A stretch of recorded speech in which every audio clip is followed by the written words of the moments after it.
Okay lang yan. So yun guys, nandito tayo sa Angono, Rizal. So may sisilipin tayong CRB na Gen 3 2010 model automatic transmission dito kay Boss Idol. Dito siya nagtatrabaho sa building na to. Sigurado maraming tropa nakakapasok dito.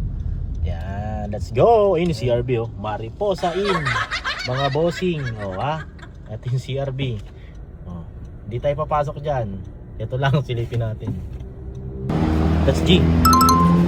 Ito yung CRB mga boss, Gen 3. So yun guys, nandito tayo sa Mariposa in sa Angono. Dito si bossing kasi nagtatrabaho. So ito yung CRB Gen 3. Check natin guys. Yung mindset sa Cavite. So ako po ang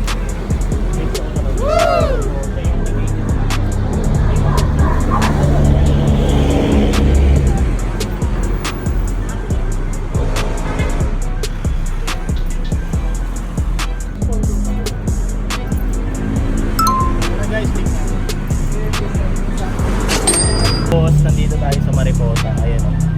So may sinisilip tayong hindi chicks, kung hindi CRB na unit mga boss. So kausap natin si manager, boss Amo. Yung manager dito, tinatawaran natin. Shoutout sa'yo boss. Magtutos screen kami sa unit guys. Ayan o, Honda CRB na 22. Tagal lumabas.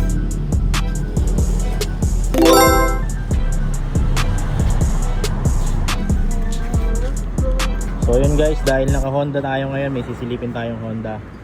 Inaabangan lang natin yung kadil natin dito sa Mariposa. Alright, so sana sumama sa atin to. Ang may-ari nito, manager dito sa Angono, Mariposa Angono. Shoutout kay Boss Idol. Ayan, ito yung CRB niya na 2010 model. So sana sumama guys. Okay, nandito tayo sa Angono. Si bossing ko, may-ari ng Honda CRB na Gen 3 na 2010 model. Bossing, ano ulit pangalan mo? Carlo. Sir Carlo, maraming salamat. Di pa kami nagkahalin.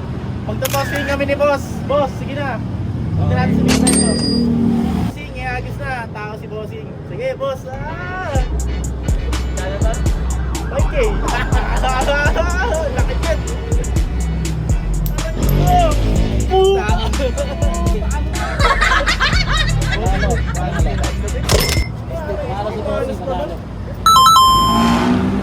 So yun guys, ito na yung nakuha nating CRB Gen 3 from first owner 2010 model automatic.